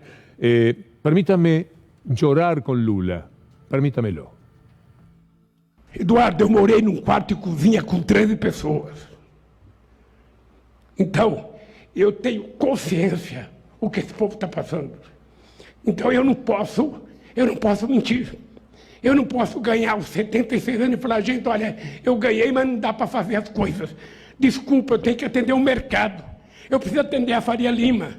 Eu preciso ter responsabilidade fiscal. Eu preciso manter teto de gasto. E o teto de comida, e o teto de emprego, e o teto de salário, e o teto de saúde. Quem é que vai devolver para esse povo? Então, meu caro, é esse cidadão que acaba de ficar emocionado que quer ser presidente. E se for, é para mudar. La amargura que trasunta un hombre que, por supuesto, sabe muy bien de lo que está hablando cuando menciona la pobreza. De eso se trata el lío, el problema que hay con el Fondo Monetario Internacional. ¿Qué ajuste? ¿Hasta dónde van a llevar el hambre? ¿Hasta dónde van a llevar la mala vida de tanta gente? No sean hipócritas, pero no importa que lo diga yo, uno es nada, importa que lo diga el presidente de México. Aquí aprovecho para hacer un llamado al Fondo Monetario Internacional con el propósito de que le den un trato justo a Argentina, que asuma el Fondo Monetario Internacional su responsabilidad en el endeudamiento excesivo de Argentina y que no quiera ahora ponerles condiciones que van a empobrecer más al pueblo argentino. Gracias, presidente López Obrador. Muchas gracias. Y esto nos da pie para escuchar al presidente de los argentinos diciendo algo que uno lo toma como una promesa. No va a haber ajuste. No se va a aceptar que el fondo marque el ajuste. El fondo con la Embajada de Estados Unidos, con Clarín, con los que rayen. Hay pueblo detrás, gobierno. Hay pueblo. Lo van a ver ahora el 1 de febrero ante la Corte Suprema de Justicia. Hay un pueblo que quiere luchar por lo justo y no es justo lo que le quieren hacer en estos momentos a la Argentina. Entonces no hay que aceptar de ninguna manera el ajuste. La Argentina tendrá como pararse en todos los escenarios del mundo. Puede ir al G20, puede ir al G7, puede ir a la ONU y veremos grandes discursos de Alberto Fernández si no hay más remedio que entrar en el default.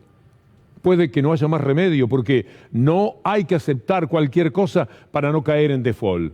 Se vive con default, se pelea mucho, se corren riesgos, hay inconvenientes, lo rodean todos los salvajes del capitalismo internacional, pero tiene otra dignidad ese sentido soberano. Por eso, esta sí que es una prueba de fuego para Alberto Fernández y para Martín Guzmán. No se puede entregar al país, no tienen ninguna necesidad. Es mejor quedarse en su casa antes de entregarlo. Y por eso, y por lo que han venido diciendo, me permito tenerles fe. Los pueblos que pierden la memoria están condenados a repetir su historia. Y nosotros no podemos repetir historias. Por eso, nuestra pelea, por más que algunos se disgusten contra el Fondo Monetario, con el Fondo Monetario Internacional, donde firmemente decimos que queremos tener derecho a crecer según nosotros creemos cómo debemos crecer. Tener memoria, simplemente tener memoria. Y recordar, en ese caso, que cuando los ajustes llegaron, nuestro pueblo padeció. Y solo recuerden el 2001, lo que significó para la Argentina. Y recuerden que el ajuste más cercano que el fondo le pidió a la Argentina hizo desaparecer el Ministerio de Salud, el Ministerio de Trabajo, el Ministerio de Ciencia y Tecnología. Y hay que luchar no solamente contra el fondo y contra los medios corruptos de la Argentina, también hay que pelear con aquellos que contrajeron la deuda. Usted lo va a escuchar a Lacunza decir algo que es impropio de la inteligencia que uno lo adjudica. Finalmente es un muchacho que por algo alcanzó ciertos lugares. La pertenencia a lo peor que hay en el mundo, que es el sentido desarrollado de que está bien la injusticia, de que está bien la desigualdad, no puede haberle anulado tanto la inteligencia al extremo de decir que no importa quién contrajo la deuda. Y si no importa quién contrajo la deuda, no importa nada en este mundo, señor Lacunza. Argentina se quedó sin crédito en 2018, en abril de 2018. La Argentina, ¿no? Un gobierno en Argentina. Sí. Otra vez discutimos si fue por el gobierno actual, por el que venía, qué sé yo. Otra vez discutimos si fue por el gobierno actual, por el que venía, qué sé yo. Concedamos. Dice además, este es un collage de los desastrólogos de la Argentina. Foro de Davos, Cristalina Georgieva advirtió a los países que tienen deuda en dólares, actúen pronto, presiona Clarín, paguen a nuestros amigos. Cavallo, Es increíble que en 2 años no puedan haber llegado a un acuerdo con el fondo. El tipo del megacanje, por ejemplo, está diciendo esto en Perfil. Deuda externa, ¿de qué diario es eso? La dura advertencia de Javier Milei por la falta de acuerdo con el... Milei nos advierte. Milei, está todo dado para que haya un desastre. La piña es inexorable. Por supuesto va a hacer todo lo posible desde su condición de legislador para que el país se dé esa piña, para tener razón, porque si no tendrá que reconocer un día que no. No nos perdamos, Esper. Un toquecito. Si no le pagamos al FMI, nos vamos a tener que ir a vivir a Marte. Se pelean por ver cuál apuesta más al desastre. Iba a decir de Lacunza que cuando él señala que la Argentina seguía sin poder tener dinero en el 2018, hábilmente es un gran mentiroso, porque él dice seguía, porque no tenía posibilidades de préstamos hasta el 2015 y en el 2018 seguía igual, no. Ellos pidieron todo el dinero que se les ocurrió, 200.000 millones brutos pidieron, con muy poco en términos relativos para pagar. El 26% de todo ese dinero que pidieron fue lo que se destinó al pago de deudas que venían no del gobierno anterior, sino del 2001. Pero cuando él dice seguía sin crédito, parece que es un estado de cosas que se mantenía desde el anterior gobierno. Ellos lo generaron con lo que pidieron en 2016 y 2017. Vergüenza, de eso no se consigue demasiado. Y después tenemos personajes que son ya cómicos de la legua, porque se los ve de lejos. Mire usted Pichetto. Pichetto sabe que para aparecer él tiene que decir un buen disparate. De otra manera, ¿qué podría interesarnos de lo que diga Pichetto hablando en serio? Entonces tiene que o generar peleas o salirle el cruce a Stiglitz, nada menos. Pichetto le sale el cruce al premio Nobel de Economía Joseph Stiglitz y dice... Este ministro, que además era un pasante en la facultad ahí con Stiglitz, que habla pavadas porque está pago desde el gobierno o desde algún sector.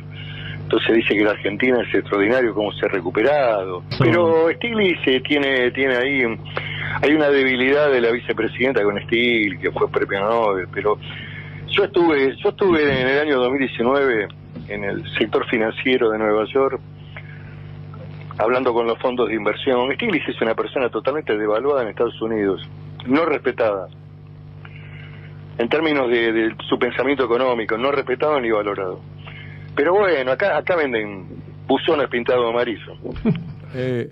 Estuvo con los fondos de inversión, preguntándole, imaginé lo que fue los fondos de inversión, capitalismo del núcleo, pueden opinar de un hombre que, como Paul Krugman, podría decirse como el Biden de este momento, como el Obama, para nombrar gente conocida, piensan sobre lo que es la salvajada que se comete con el mundo. Así que fue a preguntarle a Trump le podría haber preguntado, lástima que no se lo cruzó, que debe tener muy buena opinión de Stiglitz. ¿Y quién se sumó a esto? ¿Quién puso un tuit en inglés, de verdad en inglés? No sé por qué lo puso en inglés, como si Stiglitz no tuviera traductores en caso de que le interesase lo que diga Sturzenegger. O sea, que el tipo del megacanje, que estuvo procesado, que es de lo peor que le ha pasado al país en materia de manejo económico, le escribe a Stiglitz: estimado Joseph Stiglitz, hemos leído con desconcierto su artículo, no sé dónde lo habrá puesto, siempre te apreciaremos por mostrar que la economía es divertida y sorprendente. Pero mi sensación es que sobre la Argentina no te has atrevido a hacer las preguntas incómodas. Claro, Stiglitz podría preguntar, ¿quiénes son los que ayudaron a robar al país con el megacanje? Esa es una muy buena pregunta. Encontraría los expedientes sobre los procesados y también encontraría cómo el establishment, que se corresponde tanto con lo judicial, lo dejó libre a Sturzenegger como para que pueda jugar con estas preguntas. Es una ofensa en el mundo que Sturzenegger sea el objetor de Stiglitz. A eso sí, si uno tuviera confianza con Stiglitz y tuviera manera de llegar, podríamos decirle, oiga, Joseph, no se preocupe de lo que dice Sturzenegger, porque vas a saber si él lo está diciendo de verdad o lo está diciendo porque es lo que le dijeron que diga. Como le escribe en inglés el tuit, le vamos a poner a Sturzenegger hablando en inglés para Stiglitz, para que sepa de quién se trata cuando hablamos de Sturzenegger. I go to the first big electoral debate last year. There were going to be 3 big on TV, you know, the thing when you start up on a podium with 2 other guys. And I was on the first of those debates, so I get my coaching from our political advisor, which is a guy called Jaime Durán Barba. Maybe you've heard about him. He's a very famous political consultant in Latin America. And he says, look, I want to ask you to do 4 things in this debate. You just do 4 things, and you'll be okay. We'll all be okay. And okay, fine. So what are those 4 things? Well, the first one is don't propose anything. When you propose anything, I mean, what do you mean? What's the second thing? And he says, the second thing is don't explain anything. What do you mean, don't explain anything? There's, for example, one of the blocks of the debate was going to be on inflation, which is very high in Argentina today, and says, what am I going to do if I can't explain why? No, because if you explain inflation, then they're going to say that you're going to explain that money printing generates inflation, and that you have to reduce money printing, and if you have to reduce money printing, that means that you're going to do a fiscal adjustment, and a fiscal adjustment means people will lose their job, and we don't want you to kind of say that. You just, when you're in government, do whatever you think has to be done, but not right now in the middle of the debate. So I say, what do I do? What do I say? Just tell that they're lying with inflation numbers or say whatever, talk about your kids, it doesn't matter. Efectivamente, alguna vez Sobredosis de TV lo mostró hablando de los hijos a Sturzenegger, es decir, de cualquier cosa menos de lo que podría hablar quien después iba a hacer cargo. Estuvimos en las manos de este hombre, de esto que es payasesco, por eso se lo quería mandar a Stiglitz para decirle, no se preocupe, Joseph, no es rival. Vamos a poner estas placas que hablan de por qué Stiglitz dijo que la Argentina es un milagro, que no se consigue en cualquier lado. ¿Cómo está la economía argentina hoy? Estos son números, datos que usted no va a ver en las tapas mafiosas de Clarín, por supuesto. 34% creció la construcción hasta noviembre del 2021. 4.9% por arriba del 2019, no del 2020. Es la demanda de luz, agua, gas. Se trabaja más, se necesita más luz. 0.7 el nivel del empleo por encima del que había en 2019 sin pandemia. ¿Quiere más? De por qué Stiglitz dijo, en términos relativos esto es un milagro. 3% del Producto Bruto se redujo el déficit fiscal primario. 5.4% arriba del nivel 2019 el comercio mayorista y minorista. 6 meses consecutivos de crecimiento acumula el consumo masivo. ¿Se da cuenta? 6 meses de crecimiento. Con el gobierno de Macri, con el gobierno neoliberal, hubo 4 años de caída del consumo masivo. Estos son números. Te busque. Consumo masivo en los tiempos de Macri. Trabaja de ciudadano. Porque no tiene por qué creer en lo que yo digo. A lo mejor voy improvisando sobre la marcha y se me ocurren cosas como decir, mire cuánto creció el consumo ahora y antes no crecía nada. No solo no crecía nada, sino que decrecía. Usted desconfíe de cada cosa que le dicen. Tiene tantos elementos, pero la computadora pone consumo 2015, 16, 17, 18, 19. Va a ver cuáles son los datos. 2,5, 3,5, todo para abajo. Terminaron con 7.5 abajo en materia de consumo. Y ahora, a la salida de la pandemia, gracias a todo lo que se ayudó a las empresas y a los trabajadores, hubo dinero como para que mejorara la capacidad de consumo. En medio de todos los líos, no va a salir gratis la pandemia. En el mundo no sale. Cuando le hablan del déficit fiscal, piense que Estados Unidos tiene 13, 15% en el 21, en el 20 y en el 21 respectivamente de déficit fiscal. Mire lo que pasa, por ejemplo, con el turismo, que también este es un producto muy importante. El programa Previaje fue distinguido en Madrid con un premio a la excelencia, un reconocimiento internacional. En la segunda edición, el Previaje llegó a 4,5 millones de personas. Mire esto que dice el CEPA sobre el Previaje, gracias a la doctora Julia Estrada, como siempre. Actividad económica en hotelería y restaurantes. El sector cayó un 85% con la pandemia y perdió 60.000 puestos de trabajo. Eso era lo que venía ocurriendo. Ahora veamos la placa, donde están los datos, que si no tendremos que recurrir a la memoria. Están los datos, está la otra placa. Esto es lo que hubo que recuperar entonces. Había caído 85% con la pandemia y había perdido 60.000 puestos de trabajo. Y ahora está 0,7 en el nivel de empleo por arriba, no del 2020, de esa caída que usted vio ahí, por arriba del 2019. Mire lo que dice, no lo pongas todavía, porque quiero prepararla a la gente. ¿Se acuerda que cuando se pasaba hambre en la Argentina, hambre que lamentablemente no nos abandonó, para justificar al neoliberalismo, Clarín nos invitaba a comer tierra, porque parece que hacía bien? Bueno, mire lo que decía ahora que podemos ver las playas llenas, las sierras llenas, las montañas llenas de turistas de la Argentina. Piense en lo que significaba para defender al gobierno de Macri este título de Clarín. Vacaciones para tu cabeza. Cómo tener una escapada mental. Como la gente no podía ir a ningún lado, se trataba de viajar con la mente. Se sentaba para atrás así y soñaba. Calafate, qué lindo Calafate. Estoy en Calafate, esto es una maravilla. Qué agradable temperatura, qué ropa me pongo para salir hoy. Y usted mentalmente salía, se iba. Me voy a San Martín de los Andes. Tan lindo San Martín de los que bella la montaña. Todo con la cabeza, le decía Clarín. Porque plata para hacerlo no había, ni para el auto usado, ni para nada de lo que significaba clase media. Muchos deben mirar con nostalgia lo que significaba ser clase media.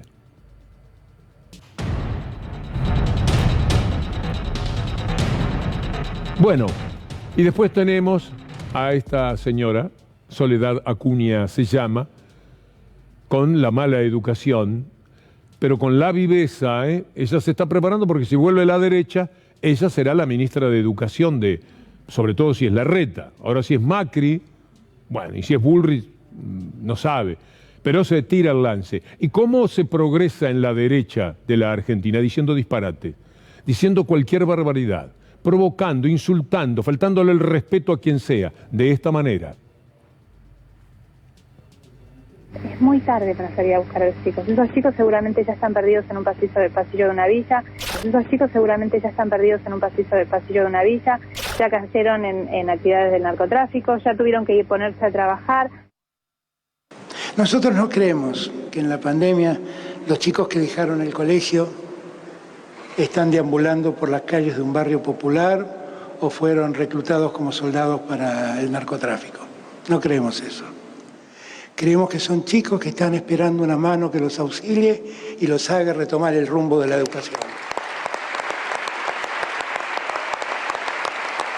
Y entonces, cuando Jimmy fue ministro, lo llamé, y que me corrija si en algo miento, y le dije, tu primer tarea es ir a buscar a todos los chicos que dejaron el colegio y volverlos a meter en el colegio. Mientras tanto, hay que pensar quiénes son los que hablan de educación, quiénes son los que supuestamente están tan preocupados por la educación. Mire el desmantelamiento que han hecho de la educación en la República Argentina en el gobierno neoliberal. Mire esta placa, porque esto es ilustrativo de aquello que tenemos que soportar, porque encima hay que escucharla a la señora Acuña. 2016, eliminación de la paritaria docente. En el 18, disolución del programa Conectar Igualdad. 35% recorte total de la educación. 3.000 jardines que iban a construir que fueron cero. Cero. Esta es la realidad. En cambio, ahora podemos ver chicos de Mar del Plata, vayamos con la noticia, que lo dice muy claramente. Unos chicos de Mar del Plata con maestros emprendedores que desde Cabo Cañaveral lanzaron el primer satélite en miniatura argentina, un proyecto de la gente de Innova Space, realizado íntegramente en la ciudad de Mar del Plata. ¿Quiere ver el mini satélite yéndose para arriba? Me parece que es lindo, porque en vez de detenernos tanto tiempo con la señora Acuña, es bueno compartir con ustedes esta nota, que por supuesto no va a ser tapa. Mira si van a poner un satélite que se va para arriba en la Argentina. Este es la serie fotográfica de ese lanzamiento. Y también tenemos ahora de nuevo el programa Conectar Igualdad. Vea esto porque es significativo. El gobierno relanza el programa Conectar Igualdad y entrega netbooks a docentes y a alumnos secundarios. Bueno, ahora quiero terminar nuestro contacto de hoy, nuestra reaparición. Gracias a todos mis compañeros, me da mucho gusto ocupar este lugar. Es todo un privilegio, de verdad, así lo siento. Tiene sus riesgos, pero también esta es nuestra profesión y esta es nuestra vida. Y nos da mucho gusto, yo agradezco a la vida estar, además, después del COVID, y poder estar haciendo esto que me importa tanto, compartirlo con usted, para que usted componga su propia idea. Nosotros tiramos nuestra manera de ver las cosas. Pensamos que la verdad no es neutral y que por lo tanto hay mucho más verdad en lo que defendemos que en lo que defienden los grandes mentirosos nacionales, que además tienen otro tipo de interés. Quiero mostrarle a alguien que es una gran noticia para nuestra América Latina en este tiempo. Se llama Boric, ya lo conocemos así, es el presidente chileno. Y quiero compartir con ustedes algo que detecté, me ayudaron a verlo, claro, en YouTube, en el cual está con el gran León Nacional, con León Gieco y con Víctor Heredia, y una entrevistada que pido disculpas, no conozco. Están por Zoom. Y Boric va a contar quién es, de dónde es, y me pareció tan agradable como lo dice, que me generó, esto era antes de las elecciones, naturalmente, me genera mucha esperanza para Chile, pero también para nuestra América Latina. 5 años, soy de la Patagonia chilena, del sur, ahí, cerca de Río Gallego, en este desafío que nos hemos embarcado, que es tratar de cambiar la política en Chile, tratar de hacer carne esos ideales de justicia que nunca se terminan de agotar. Es un tremendo honor estar con usted. Ah, no, era mucho más. Me gusta la parte en la que él cuenta de dónde es. Es casi de Río Gallegos del lado chileno. Es decir, vecinísimo, hombre bien del sur, y se lo contaba a Víctor. Bueno, pero claro, los tiempos se nos terminan. Así que les voy diciendo muchísimas gracias. Tenemos minuto 1, el gran Charlie Montes Onganía con todo su equipo, con Leandro Raduazo, están preparando el programa de la mejor manera para que usted siga con toda esta información, mucho que tiene que ver con, bueno, viene Juana Morín, a mí me cuesta decirle qué bien que anda ese pibe, pero la verdad, qué bueno que es, ¿no? Ahí lo tenemos ya listo, ¿está Juan? Ahí está Juan. Y yo les digo hasta mañana, a las 6 de la tarde, los espero. Muchas gracias.